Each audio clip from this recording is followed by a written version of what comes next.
गुरु गोबिंद सिंह ने जब औरंगजेब को लिखा, हमारे बीच शांति संभव नहीं। गुरु गोबिंद सिंह सिर्फ 9 साल के थे जब उनके पिता गुरु तेग बहादुर का कटा हुआ सिर अंतिम संस्कार के लिए आनंदपुर साहब लाया गया था। उनके पिता की शहादत ने जीवन भर उनके नजरिए को प्रभावित किया। इतिहास में गुरु गोबिंद सिंह की छवि एक लंबे छरहरे, बेहतरीन कपड़े पहनने वाले और कई तरह के हथियारों से सुसज्जित रहने वाले शख्स की है। तस्वीरों में उनके बाएं हाथ पर हमेशा एक सफेद बाज और पगड़ी में एक कलगी लगी दिखाई जाती है। 19 साल की उम्र तक उन्होंने अपने आप को आने वाले समय के लिए तैयार किया। खुशवंत सिंह अपनी मशहूर किताब the history of the six में लिखते हैं, इस बीच उनको संस्कृत और फारसी पढ़ाई गई। हिंदी और पंजाबी उन्हें पहले से ही आती थी। उन्होंने घुड़सवारी करना और बंदूक चलाना भी सीखा। उन्होंने 4 भाषाओं में कविताएं लिखना शुरू कर दिया। कभी कभी वो एक ही कविता में चारों भाषाओं का इस्तेमाल करते। खुशवंत सिंह ने लिखा है, उन्होंने हिंदू धर्मशास्त्र की कई कहानियों को अपने शब्दों में लिखा। उनकी पसंदीदा कहानी चंडी देवी की थी, जो राक्षसों का विनाश करती थी। उनके बारे में मशहूर था कि उनके तीरों की नोक सोने की बनी होती थी ताकि मरने वाले के परिवार का खर्च उसको बेचकर चल सके। गुरु गोबिंद सिंह को पहली चुनौती उनके पड़ोसी पहाड़ी राज्य बिलासपुर के राजा भीमचंद से मिली। भीमचंद को गुरु गोबिंद सिंह का लोगों के बीच लोकप्रिय होना नागवार गुजरा। राजा इसलिए भी नाराज हो गया था क्योंकि एक बार गुरु ने उन्हें अपना हाथी देने से इनकार कर दिया था। उन्होंने आनंदपुर पर हमला कर दिया जिसमें उनकी हार हुई। पतवंत सिंह अपनी किताब द सिक्स में लिखते हैं, सिख धर्म में हिंदू धर्म के विपरीत सभी जातियों को समान महत्व दिया गया था, लिहाजा ऊंची जाति के सामंतवादी सोच रखने वाले लोगों से उनका टकराव लाजिमी था। पड़ोसी राज्यों के सरदारों को ये बात बिल्कुल पसंद नहीं आ रही थी क्योंकि आने वाले समय में जनतांत्रिक सिख मूल्य उनके सामंतवादी अधिकारों के लिए खतरा साबित हो सकते थे। सन 1685 में गुरु गोबिंद सिंह ने पड़ोसी सिरमौर राज्य के राजा मेदिनी प्रकाश की मेजबानी कबूल कर ली। वो वहां 3 सालों तक रहे। इसके बाद उन्होंने अपने रहने के लिए यमुना नदी के किनारे एक जगह चुनी जिसका नाम था पम्बटा। यहीं उनके सबसे बड़े बेटे अजीत सिंह का जन्म हुआ। यहां उनको एक बार फिर लड़ाई का सामना करना पड़ा। इस बार भीमचंद और फतेह शाह की संयुक्त सेना ने उन पर हमला किया। ये लड़ाई पम्बटा से 6 मील दूर भंगानी में हुई। इस लड़ाई में भी इन राजाओं की हार हुई और लोगों को पता चल गया कि गोबिंद सिंह कितने ताकतवर हैं। सन 1699 की शुरुआत में उन्होंने सभी सिखों को संदेश दिया कि वे बैसाखी के मौके पर आनंदपुर में जमा हों। भीड़ के सामने ही उन्होंने अपनी म्यान से तलवार निकाली और ऐलान किया कि ऐसे 5 लोग सामने आएं जो धर्म की रक्षा के लिए अपनी जान कुर्बान कर सकते हों।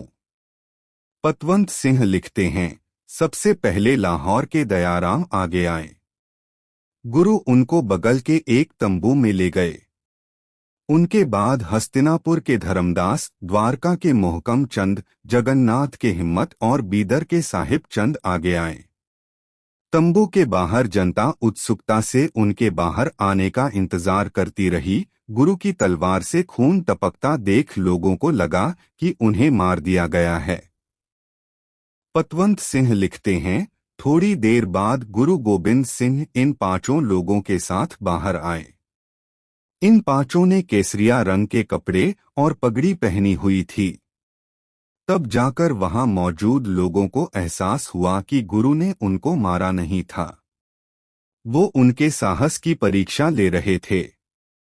गुरु ने इन 5 लोगों को पंजप्यारे का नाम दिया। उन्होंने एक कड़ाहे में जल भरकर उसमें शक्कर डालकर अपनी कृपाण से मिलाया और उन पांचों लोगों को एक कटोरे में पीने को दिया। ये पांचों लोग अलग अलग हिंदू जातियों के थे। इसका सांकेतिक अर्थ ये था कि इस जल को पीकर वो जाति विहीन खालसा के सदस्य हो गए हैं। उन सबके हिंदू नाम बदलकर उन्हें उपनाम सिंह दिया गया। खालसा के लिए 5 नियम बनाए गए जिनका पहला शब्द क से शुरू होता था, इसलिए इन्हें पंचकार कहा गया। केश, कंघा, कड़ा, कच्छा और कृपाण। खुशवंत सिंह लिखते हैं, उनसे कहा गया कि वो अपने बाल और दाढ़ी न कटवाएं। उनको एक कंघा रखने की हिदायत दी गई ताकि वो अपने बालों को व्यवस्थित रख सकें। उनको घुटने तक का कपड़ा पहनने के लिए कहा गया, जो कि उस जमाने के सैनिक पहनते थे। उनके लिए दाएं हाथ में लोहे का मोटा कड़ा पहनना अनिवार्य कर दिया गया और उनको हमेशा अपने साथ एक कृपाण रखने के लिए कहा गया। इसके अलावा उनके धूम्रपान करने, तंबाकू खाने और शराब पीने पर रोक लगा दी गई। उनसे ये भी कहा गया कि वो हलाल मांस न खाकर झटका मांस खाएं। उनसे ये भी कहा गया कि वो मुस्लिम महिलाओं का सम्मान करेंगे। अंत में उन्होंने नए तरह के अभिवादन की शुरुआत की, वाहे गुरुजी का खालसा, वाहे गुरुजी की फतेह। सन 1701 से 1704 के बीच सिखों और पहाड़ी राजाओं के बीच झड़पें होती रहीं। आखिर बिलासपुर के राजा भीमचंद के बेटे और वारिस अजमेर चंद ने दक्षिण जाकर औरंगजेब से मुलाकात की और गुरु गोबिंद सिंह को रास्ते से हटाने के लिए मदद मांगी। औरंगजेब ने गुरु को एक पत्र भेजा जिसमें लिखा, आपका और मेरा धर्म एक ईश्वर में यकीन करता है। हम दोनों के बीच गलतफहमी क्यों होनी चाहिए? आपके पास मेरी प्रभुसत्ता मानने के अलावा कोई चारा नहीं है जो मुझे अल्लाह ने दी है। अगर आपको कोई शिकायत है तो मेरे पास आइए। मैं आपके साथ एक धार्मिक व्यक्ति की तरह बर्ताव करूंगा। लेकिन मेरी सत्ता को चुनौती मत दें वरना मैं खुद हमले का नेतृत्व करूंगा। इसका जवाब देते हुए गुरु गोबिंद सिंह ने लिखा, दुनिया में सिर्फ एक सर्वशक्तिमान ईश्वर है जिसके मैं और आप दोनों आश्रित हैं। लेकिन आप इसको नहीं मानते और उन लोगों के प्रति भेदभाव करते हैं, उन्हें नुकसान पहुंचाने की कोशिश करते हैं जिनका धर्म आपसे अलग है। ईश्वर ने मुझे न्याय बहाल करने के लिए इस दुनिया में भेजा है। हमारे बीच शांति कैसे हो सकती है जब मेरे और आपके रास्ते अलग हैं? इसके बाद औरंगजेब ने दिल्ली, सरहिंद और लाहौर के अपने गवर्नरों को आदेश दिए कि गुरु पर नियंत्रण करने के लिए अपने सारे सैनिकों को लगा दें। आदेश में कहा गया कि पहाड़ी राजाओं के सैनिक भी मुगल सेना के साथ लड़ेंगे और गुरु को औरंगजेब के सामने पेश करेंगे। तय हुआ कि सरहिंद के गवर्नर वजीर खां के नेतृत्व में मुगल और पहाड़ी राजाओं की सेना आनंदपुर की तरफ कूच करेंगी। ये सुनते ही गुरु गोबिंद सिंह ने भाई मुखिया और भाई परसा को हुक्मनामा जारी कर घुड़सवारों, पैदल सैनिकों और साहसी युवाओं के साथ आनंदपुर पहुंचने के लिए कहा। कुरुक्षेत्र के मेले और अफगानिस्तान से घोड़ों का इंतजाम किया गया। सिपहसालारों ने सेना को चाक-चौबंद करने और खास तौर पर नए रंगरूटों को प्रशिक्षण देने, लड़ाई के लिए योजना बनाने में अपनी पूरी ताकत लगा दी। हर सैनिक ठिकाने में पर्याप्त व्यवस्था की गई ताकि संभावित घेराव से होने वाली मुश्किलों का सामना किया जा सके। गुरु ने अपनी सेना को 6 भागों में विभाजित किया। 5 टुकड़ियों को 5 किलों की रक्षा की जिम्मेदारी दी गई और छठी टुकड़ी को रिजर्व के तौर पर रखा गया।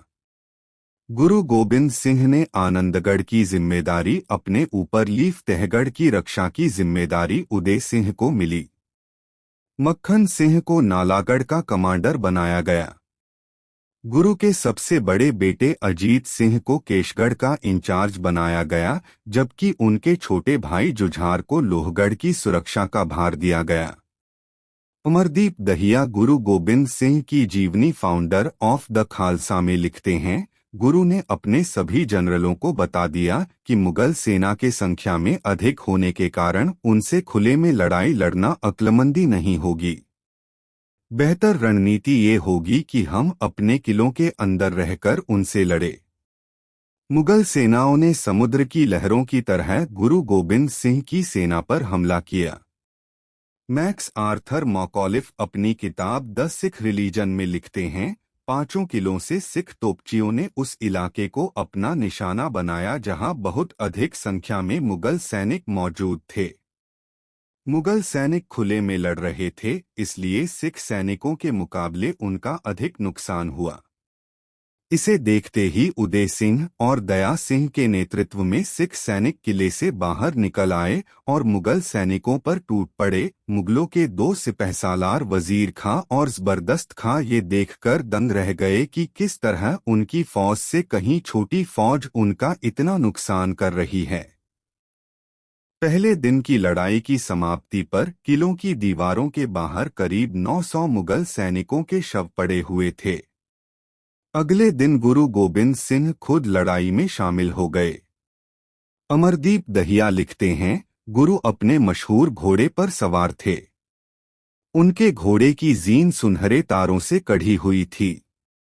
उनका धनुष चमकीले हरे रंग से रंगा हुआ था और उनके साफे पर जवाहरातों से जड़ी कलगी सुबह के सूरज में चमक रही थी। गुरु के लड़ाई में भाग लेने से प्रेरित होकर उनके सैनिक भी आगे जाकर मुगलों से टक्कर ले रहे थे। राजा अजमेर चंद ने लड़ते हुए गुरु को पहचान लिया। तब वजीर खां और जबरदस्त खां ने वहीं ऐलान किया कि जो भी गुरु पर वार करेगा उसे बड़ा इनाम दिया जाएगा। दूसरे दिन की लड़ाई की समाप्ति पर किले में दाखिल होने से पहले गुरु और उनके सैनिकों ने भारी तबाही मचाई थी। इसमें सैकड़ों घोड़े और मुगल सैनिक मारे गए थे।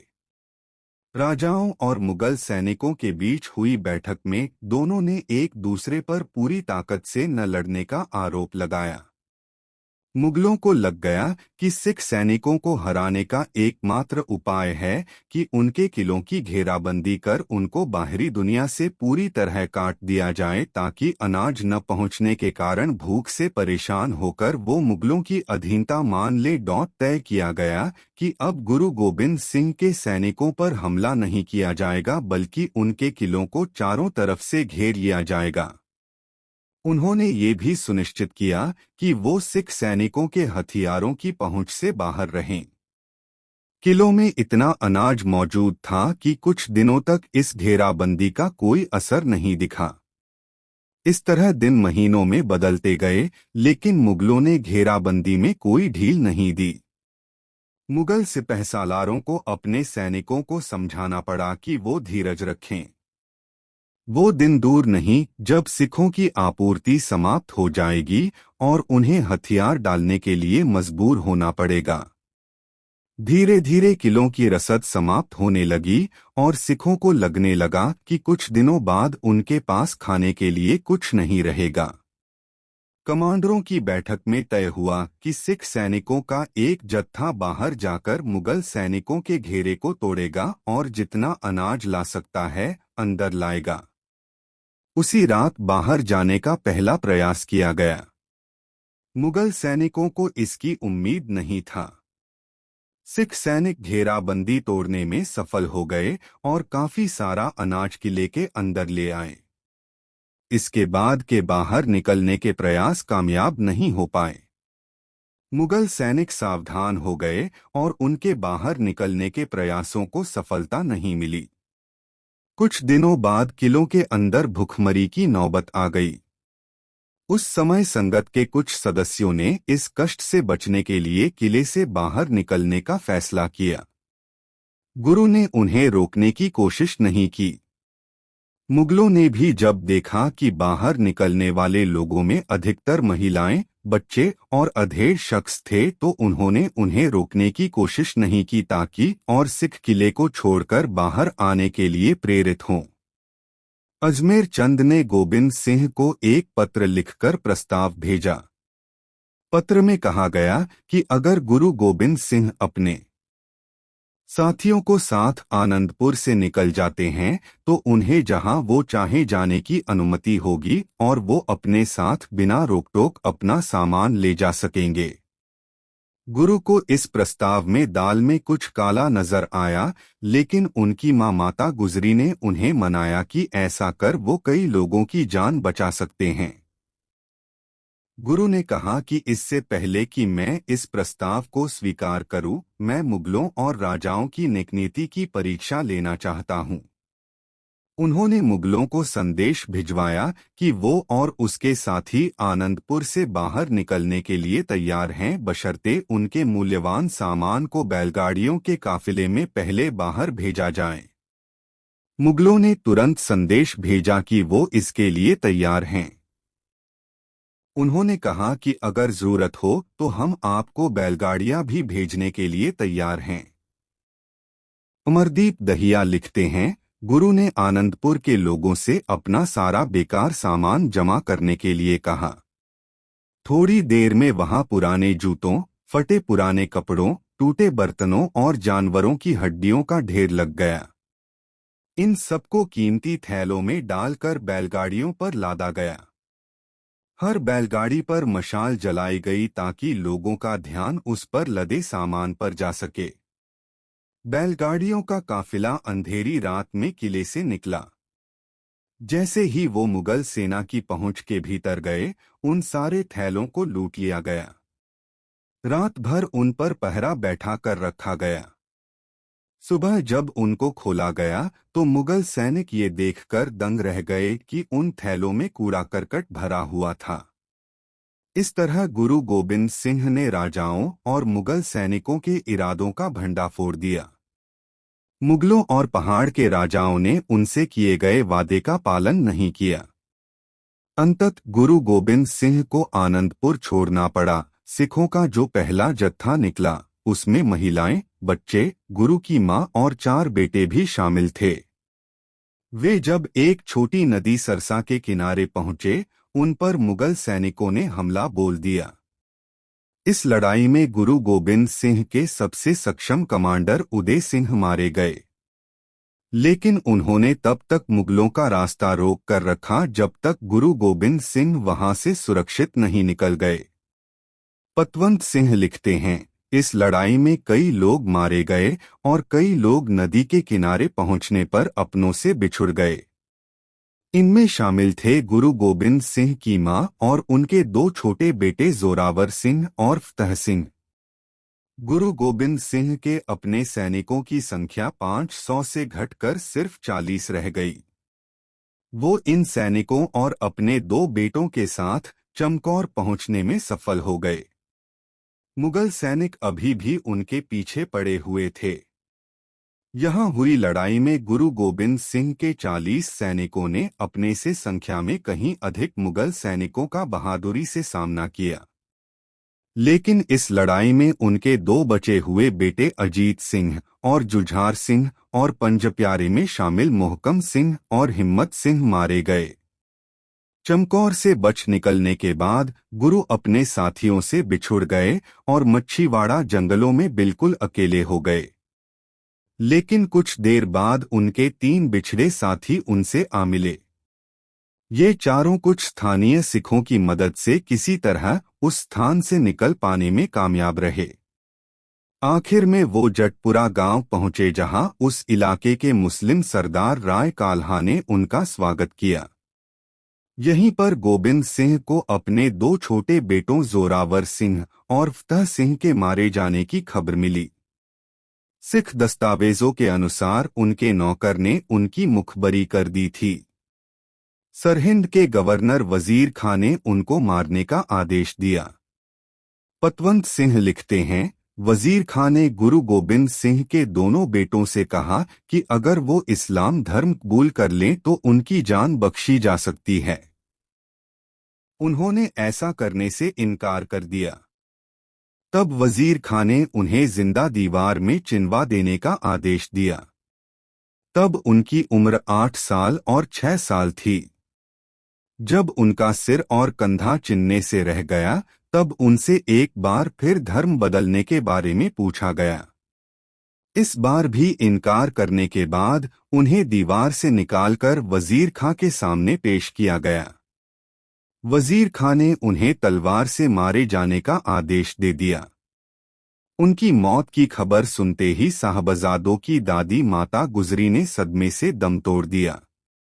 नाभा में रहते हुए गुरु गोबिंद सिंह ने औरंगजेब को फारसी में एक पत्र लिखा। इसमें उन्होंने धोखे से हमला किए जाने के लिए औरंगजेब को दोषी ठहराया। जब औरंगजेब को अहमदनगर में गुरु गोबिंद सिंह का लिखा पत्र मिला तो उसने अपने 2 अफसरों को लाहौर के डिप्टी गवर्नर मुनीम खां के पास भेजकर कहलवाया कि वो गुरु गोबिंद सिंह के साथ समझौता कर लें। एक समय ऐसा भी आया कि गुरु गोबिंद सिंह ने औरंगजेब से मिलने का फैसला किया, लेकिन वो अभी राजपूताना ही पहुंचे थे कि उन्हें औरंगजेब की मौत का समाचार मिला। इसे विडंबना ही कहा जाएगा कि औरंगजेब की मौत के बाद हुई उत्तराधिकार की लड़ाई में उसके पुत्र शहजादा मुअज्जम ने अपने भाइयों के खिलाफ लड़ाई में गुरु गोबिंद सिंह की मदद मांगी। गुरु ने कुलदीपक सिंह के नेतृत्व में मुअज्जम के भाई आजम से लड़ने के लिए सिख लड़ाकों का एक जत्था भेजा। जून 1707 में आगरा के पास जजाओं में हुई लड़ाई में आजम मारा गया और मुअज्जम मुगलों की गद्दी पर बैठा।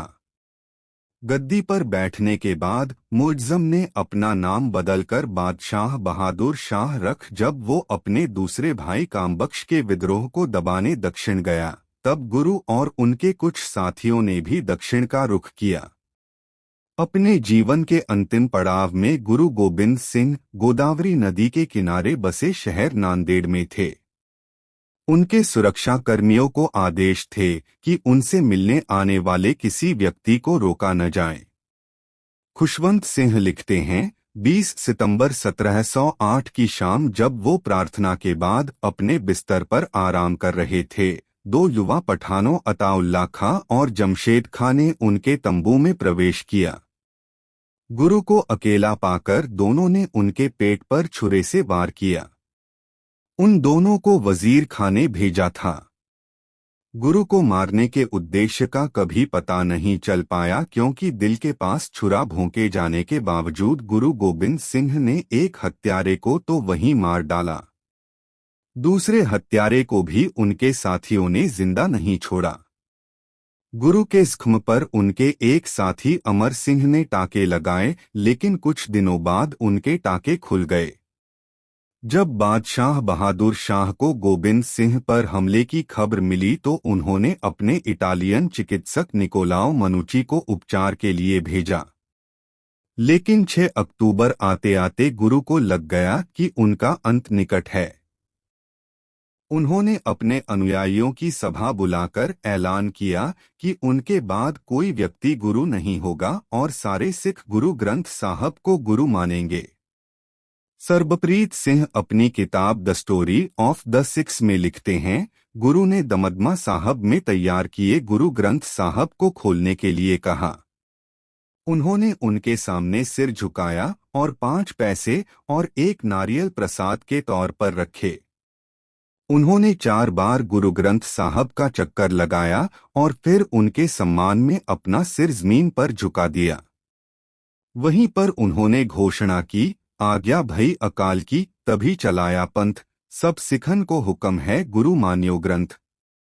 7 अक्टूबर 1708 को आधी रात के बाद गुरु गोबिंद सिंह ने सिर्फ 42 साल की उम्र में इस दुनिया को अलविदा कह दिया।